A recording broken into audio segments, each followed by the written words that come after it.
बाद में एक बार भी उस कमेटी की मीटिंग न हो।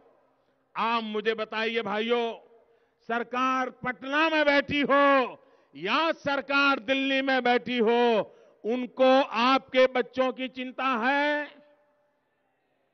उनको आपके बच्चों की चिंता है? उनको आपके बच्चों की चिंता है? क्या ऐसे लोगों के हाथ में आप अपने बच्चों का भविष्य देना चाहते हैं? देना चाहते हैं? भाइयों बहनों, जिस प्रकार से तबाही का मंजर इन्होंने बना के रखा है, भाइयों बहनों, वो शहजादे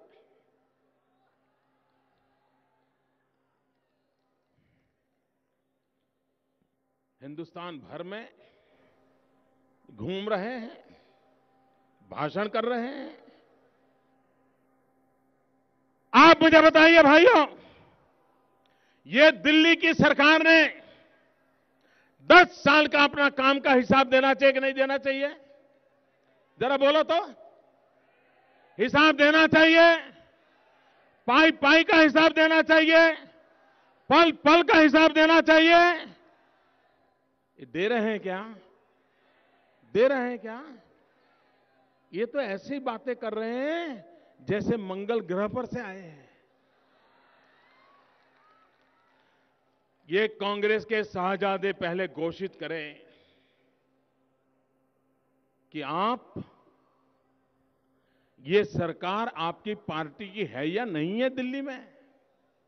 10 साल आपकी सरकार ने जो पाप किए हैं उसकी जिम्मेवारी आपकी है कि नहीं? जैसे आपका कोई लेना देना नहीं। भरे तालाब में से निकले और शरीर पर बूंद भी ना हो, ये कौन सा खेल खेल रहे हैं आप? और महंगाई का लोग सवाल पूछे, जवाब नहीं दे रहे। भ्रष्टाचार का सवाल पूछे, जवाब नहीं दे रहे। नौजवानों की बेरोजगारी का सवाल पूछे, जवाब नहीं दे रहे। और कहते क्या है? हम आईटी लाए, आईटी, हम कंप्यूटर लाए, हम मोबाइल फोन लाए। भाइयों बहनों, ये मोबाइल फोन लाए, कहते हमने मोबाइल फोन दिया, मोबाइल फोन दिया। मैं जरा पूछता हूं भाई, आपके जेब में दिल्ली की सरकार ने कोई दिया हुआ मोबाइल है क्या? आपकी जेब में कोई दिल्ली वालों ने दिया हुआ मोबाइल फोन है क्या? ये कह रहे हमने दिए। बताइए किसके गले उतरेगा? अच्छा ये मुझे बताओ शहजादे जी, मोबाइल फोन आपने दिए, हिंदुस्तान में मोबाइल फोन चार्ज करने की बिजली है क्या? अरे गांव वालों को, बेचारे को मोबाइल फोन चार्ज कराने के लिए दूसरे गांव जाना पड़ता है। क्या बातें करते हो? वो कहते हैं हिंदुस्तान को 21वीं सदी में आगे बढ़ाने के लिए इंफॉर्मेशन टेक्नोलॉजी लाए, कंप्यूटर लाए, आईटी ले आए। शहजादे जी जवाब दो। मैं आज यहां से आपको पूछना चाहता हूं, आप ये वादा कर रहे हो, मैं स्कूल के बच्चों, उनके प्रति ये लोग कितने उदासीन हैं, भारत की आने वाली कल के प्रति ये कितने उदासीन हैं, इसका आपको उदाहरण देना चाहता हूं। भाइयों बहनों, इतनी बड़ी बातें हो रही हैं। बिहार में जितनी स्कूलें हैं उसमें से 2% स्कूल में भी कंप्यूटर नहीं है। भाइयों बहनों, बिहार में एक विशिष्ट ताकत है।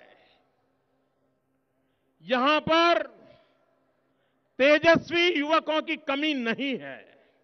आज आप हिंदुस्तान की कोई भी टीवी चैनल उठा लीजिए, हिंदुस्तान की कोई टीवी का रिपोर्टर उठा लीजिए, हिंदुस्तान के टीवी का कोई एंकर उठा लीजिए, 80% होनहार बालक यह बिहार की धरती से है, उस फील्ड फैकल्टी में तेजस्वी है, बुद्धिमान है। आज देश भर में आईएएस देखिए, आईपीएस देखिए, बहुत बड़ी तेजस्वी संख्या मेरे बिहार के नौजवान पूरे देश के शासन को चला रहे हैं। ये ताकत बिहार में है, लेकिन उसी बिहार के भावी पीढ़ी को तबाह करने का पाप ये लोग कर रहे हैं। ये नौजवानों ने अपने बलबूते पर गरीब घर में पैदा होकर के रात रात पढ़ाई करके अपनी जिंदगी बनाई है, लेकिन ये सरकार उनको डुबो रही है। मैं इसलिए कह रहा हूं, आज भाइयों बहनों, आने वाला युग टेक्नोलॉजी का युग है, हम इनकार नहीं कर सकते। हमारे बच्चों को कंप्यूटर ये उसका जीवन का हिस्सा बनने वाला है। बचपन से ही उसको इसके शिक्षा दीक्षा मिलनी चाहिए। लेकिन 21वीं सदी का पहला दशक पूरा हो गया, बिहार के अंदर सिर्फ 2% स्कूल ऐसे हैं जहां पर कंप्यूटर है। भाइयों बहनों, 2%। शाहजादे जी, ये आपकी दिल्ली सरकार की जिम्मेवारी है, क्या कर रहे हो? इतना ही नहीं, उनके एक नेता हैं, मंत्री हैं, अपने आप को बहुत विद्वान मानते हैं। उन्होंने घोषणा की थी, मैं आकाश टैबलेट लाऊंगा, हर बच्चे के हाथ में सस्ते से सस्ता टैबलेट दूंगा। मैं शाहजादे जी, आप ही की सरकार के मंत्री को पूछना चाहता हूं, वो आकाश में से धरती पर कब आएगा? कब आएगा? और अब तक खर्चा किया गया वो रुपये कहां गए? कौन इसके पीछे वो कौन सा हाथ है जो रुपये मार गया है? जरा देश जानना चाहता है। भाइयों बहनों, आसाम कांग्रेस की सरकार है, सिर्फ 7% स्कूलों में कंप्यूटर है। हरियाणा कांग्रेस की सरकार है, गुड़गांव बहुत बड़ा सेंटर है, सिर्फ 40% स्कूलों में कंप्यूटर है। महाराष्ट्र कांग्रेस की सरकार है, सिर्फ 45% स्कूलों में कंप्यूटर है। राजस्थान कल तक कांग्रेस की सरकार थी, हम तो अभी 2 महीने पहले आए हैं। आपको हैरानी होगी, राजस्थान में सिर्फ 22% स्कूलों में कंप्यूटर है। भाइयों बहनों, उत्तर प्रदेश जहां लैपटॉप बांट करके वोट बटोरने के खेल खेले गए, वहां के बच्चों को सिर्फ 10% स्कूलों में कंप्यूटर है। भाइयों बहनों, जो लोग गुजरात को गालियां देते हैं ना, और भारत की औसत क्या है? शाहजादे जी, जवाब देना पड़ेगा आपको। भारत की औसत है सिर्फ 22% स्कूलों में कंप्यूटर है, 22%। 5वां हिस्सा। भाइयों बहनों, गुजरात जिसको दिन रात गालियां दी जा रही हैं, बदनाम किया जा रहा है, वहां पर बच्चों के भविष्य की चिंता होती है।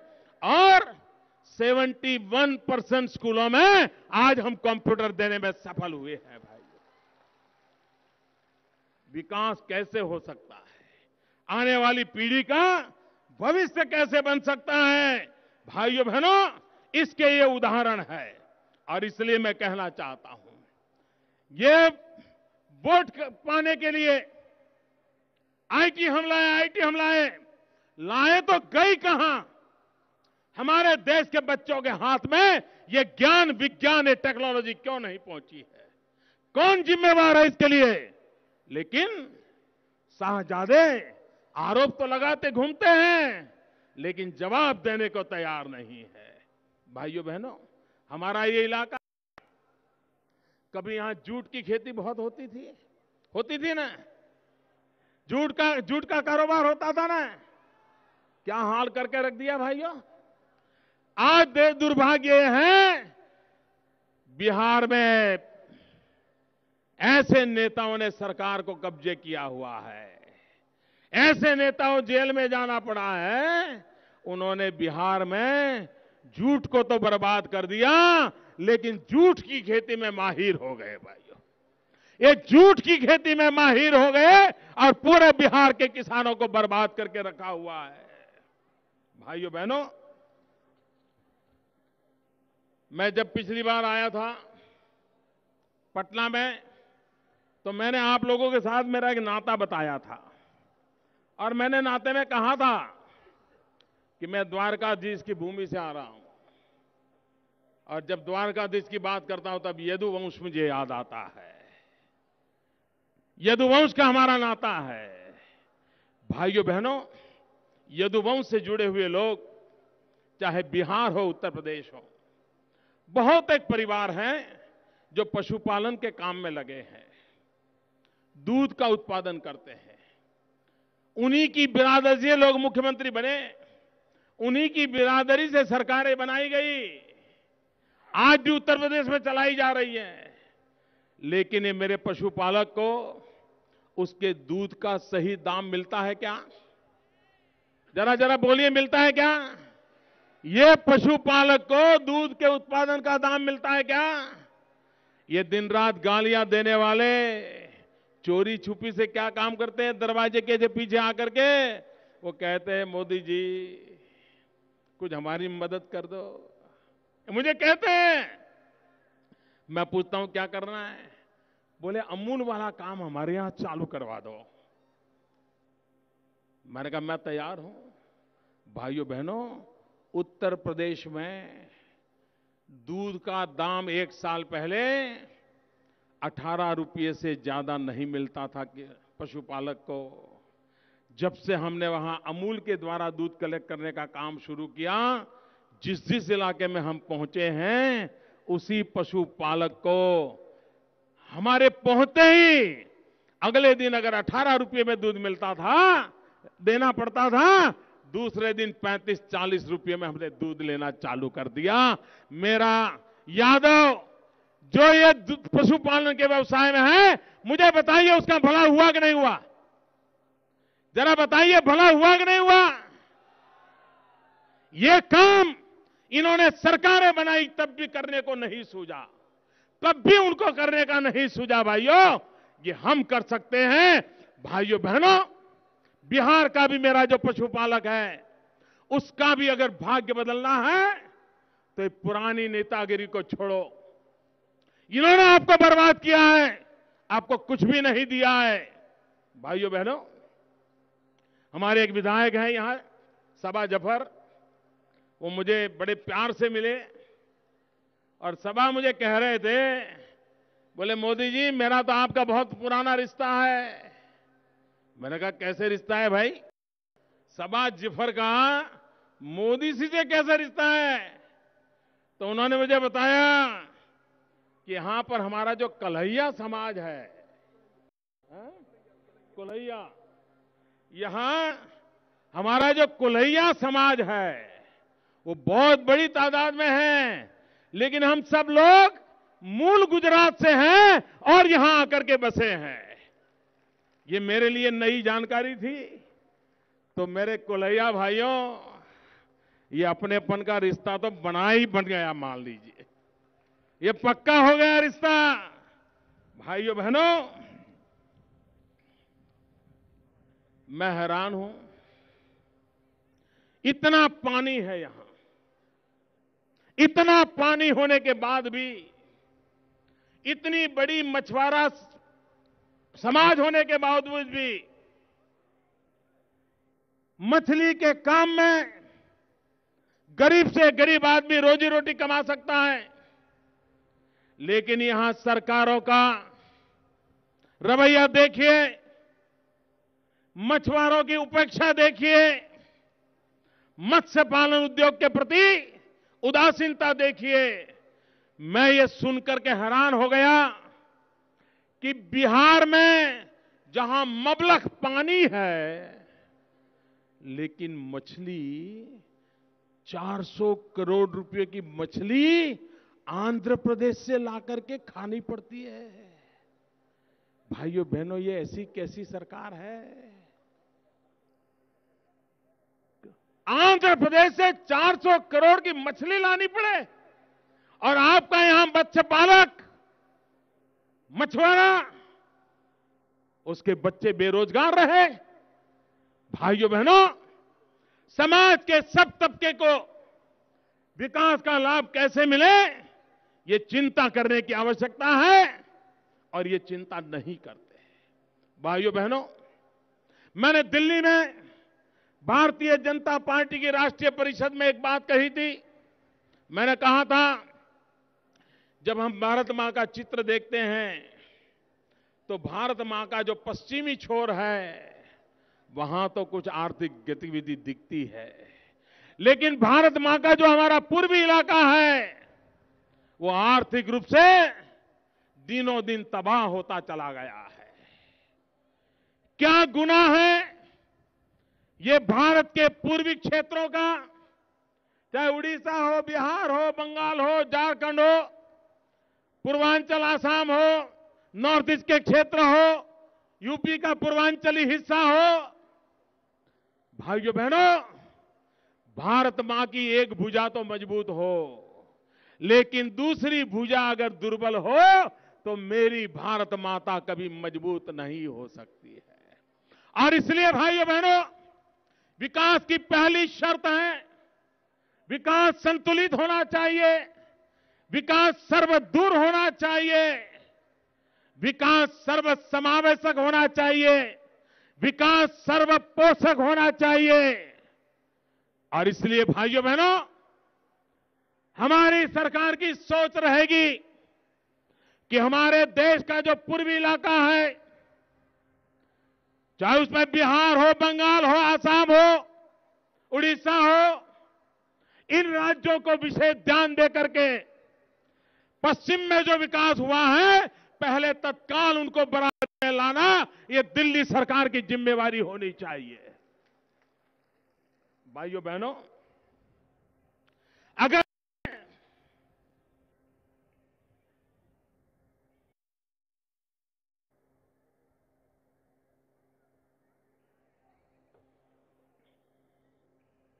अगर हमें भारत की तकदीर और तस्वीर बदलनी है तो सबसे पहले इस भारत मां का जो पूरा पूर्वी इलाका है उसकी तकदीर और तस्वीर बदलने का हमें संकल्प करना होगा। और उसमें भी बिहार बदलेगा तभी तो देश भर में विकास की बहार आएगी। बिहार में वो ताकत है, बिहार को उठने का अवसर मिले, बिहार को आगे बढ़ने का अवसर मिले, उसमें उनको पूरी मदद मिले, तभी बिहार नई ऊंचाइयों को पार कर देगा। देश को बदलने में बिहार बहुत बड़ी भूमिका अदा करेगा। और इसलिए भाइयों बहनों, स्पेशल पैकेज की बात हो, स्पेशल स्टेटस की बात हो, स्पेशल अटेंशन की बात हो, बिहार की भलाई के लिए जो भी करने की आवश्यकता होगी, दिल्ली में आने वाली नई सरकार उसकी वो प्राथमिकता होगी। जो भी जरूरत होगी वो करने की प्राथमिकता होगी। क्यों? क्योंकि भारतीय जनता पार्टी का इरादा है भारत का विकास। लेकिन भाइयों बहनों, मैं नहीं जानता हूं, कुछ नेताओं का अहंकार जो जनता जनार्दन से भी सातवें आसमान पर उड़ता है, जिनको जनता जनार्दन के सुख दुख की चिंता नहीं है। कहीं दिल्ली की सरकार कुछ देने की घोषणा करे तो उनका अहंकार तो बीच में नहीं आ जाएगा। क्योंकि जब पूर्णिया में आफत में था, जब कोसी में बाढ़ आई थी, गुजरात के जनता ने बहुत दिल से, प्यार से, संवेदना के साथ आपकी मदद करने के लिए राशि भेजी थी, मदद भेजी थी, धन भेजा था। लेकिन एक राजनेता का अहंकार इतना आसमान पर था, उन्होंने गुजरात के लोगों के मुंह पर थूकने का प्रयास किया था। उस नेता के अहंकार ने इस दर्द के दिनों में, वेदना के समय, जब यहां के लोग पीड़ित थे, हर प्रकार की मदद की जरूरत होती है, ऐसे समय गुजरात के नागरिकों ने भेजी हुई मदद को ठुकरा दिया था। लोकतंत्र में इतना अहंकार कभी जनता माफ नहीं करती है। और इसलिए भाइयों बहनों, ऐसे अहंकारी नेताओं को घोषणा करनी होगी, सार्वजनिक रूप से घोषणा करनी होगी। जब दिल्ली में भारतीय जनता पार्टी एनडीए की सरकार बनेगी और वो सरकार बिहार की भलाई के लिए अगर कोई योजना बना करके आती है, बिहार के विकास के लिए कुछ लेकर के आती है, तो ये अहंकारी नेता ये तो नहीं कहेंगे ना, ये तो मोदी की सरकार है, मैं नहीं लूंगा, बिहार हाथ नहीं लगाएगा, हम लात मार के वापस भेज देंगे। मैं उनसे आग्रह करता हूं, ऐसे सभी अहंकारी नेताओं को, जितने ऐसे अहंकारी नेता हैं, उनको मैं सार्वजनिक रूप से कहता हूं कि वो घोषणा करें, गुजरात के पैसे जैसे ठुकरा दिए थे, वैसे बिहार के नागरिकों के हक को अपने अहंकार के कारण ठुकराएंगे नहीं, इस प्रकार की घोषणा करे, ये जिम्मेवारी ले और जो पाप किया था उसकी माफी मांगे। समय की मांग है। भाइयों बहनों, कुछ लोग आए दिन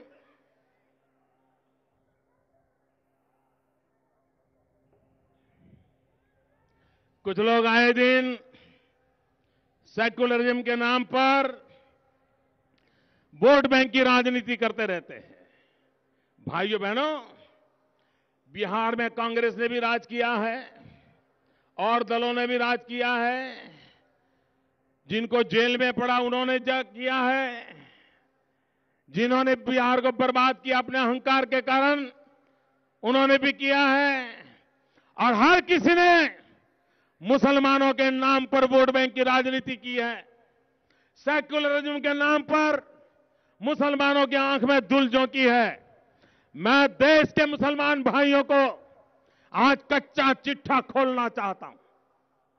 कैसा कैसा आप लोगों को इन्होंने बर्बाद किया है, वोट पाने के लिए आपको कैसा मूर्ख बनाया है, किस प्रकार से आपके भविष्य के साथ खिलवाड़ किया है, आज मैं तथ्यों के आधार पर कहना चाहता हूं। और जो मैं बात बताने जा रहा हूं ना, वो आंकड़े मेरे नहीं हैं, ये आंकड़े दिल्ली में बैठी हुई अपने आप को सेक्युलर कहने वाली कांग्रेस सरकार के द्वारा नियुक्त सच्चर कमेटी के रिपोर्ट के आधार पर मैं बताता हूं। सच्चर कमेटी ने क्या कहा है? बिहार में शहरी मुसलमानों में गरीबी की तादाद 45% है, और जिस गुजरात को गालियां दी जाती हैं वहां सिर्फ 24% है, आधे से कम, आधे से कम। ग्रामीण मुसलमानों की गरीबी बिहार में 38% है, 38%। गुजरात में सिर्फ 7%। डूब मरो, सेक्युलर के नाम पर मुसलमानों को बर्बाद करने वाले, डूब मरो। आप लोगों ने उनको तबाह करके रखा है। भाइयों बहनों, शहरी मुसलमान के द्वारा प्रति व्यक्ति मासिक खर्च बिहार में 550 रुपया और गुजरात में 875 रुपया मुसलमान खर्च करता है। ग्रामीण मुसलमान द्वारा प्रति व्यक्ति खर्च बिहार में 426, गुजरात में 670। गुजरात का सेक्युलरिज्म सच्चा सेक्युलरिज्म है, जो सबकी भलाई के लिए काम करता है, सबका साथ सबका विकास लेकर के चलता है। मुसलमानों में श्रमिक रोजगारों की दर बिहार में 47 रुपीज है, गुजरात में 61 रुपीज है।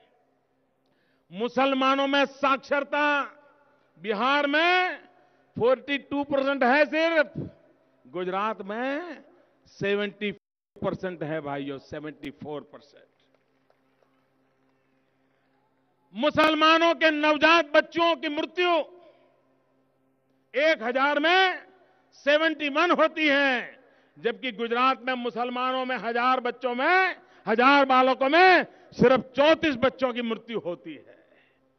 5 वर्ष की आयु के बच्चे बिहार में 1000 में 100 मर जाते हैं, गुजरात में सिर्फ 50 मरते हैं। भाइयों बहनों, इंटीग्रेटेड चाइल्ड डेवलपमेंट स्कीम, इसके तहत मुसलमान बच्चों को लाभ मिलता है। बिहार में सिर्फ 2%। लिख के रखिए, यहां के बच्चों के भविष्य के साथ कैसा खिलवाड़ होता है। आईसीडीएस के अंतर्गत बिहार के मुसलमान बच्चों को कवरेज मिलता है सिर्फ 2% और गुजरात में मिलता है 32%। मेरे भाइयों बहनों, 32%। भाइयों बहनों, मैं ये बातें इसलिए बताता हूं, इस समाज में भेदभाव करके, वोट बैंक की राजनीति करके समाज को तोड़ना, बांटना, सिर्फ अपनी वोट बैंक की भर्ती करते रहना, मैं बिहार के लोगों से अनुरोध करने आया हूं। इस कुचक्र से बाहर निकलिए मेरे भाइयों बहनों। आइए, विकास का मंत्र लेकर के हम आगे चलना चाहते हैं। और हमारा तो मंत्र है विविधता में एकता। यही भारत की विशेषता है। हम विविधता का सम्मान करने वाले लोग हैं। हम विविधता का गौरव करने वाले लोग हैं। और इसीलिए तो हम सालों से हम एक ही मंत्र बोलते रहे हैं, विविधता में एकता, भारत की विशेषता। भाइयों बहनों, भाषा अनेक, भाव एक, राज्य अनेक, राष्ट्र एक, पंथ अनेक, लक्ष्य एक, बोली अनेक, स्वर एक, रंग अनेक, तिरंगा एक, समाज अनेक, देश एक, रिवाज अनेक, संस्कार एक, कार्य अनेक, संकल्प एक, राह अनेक, मंजिल एक, चेहरे अनेक, मुस्कान एक। आइए भाइयों बहनों, होली के पावन पर्व पर आप सबको शुभकामनाएं देता हूं और नई मुस्कान के साथ देश को विकास की नई ऊंचाइयों पर ले जाने में आप सबका सहयोग देने के लिए निमंत्रण देता हूं। मेरे साथ बोलिए, भारत माता की, भारत माता की, वंदे वंदे। पूरी ताकत से दोनों हाथ ऊपर करके वंदे वंदे वंदे वंदे वंदे वंदे। अब मैं डॉक्टर दिलीप जायसवाल जी से निवेदन करूंगा, अपने माननीय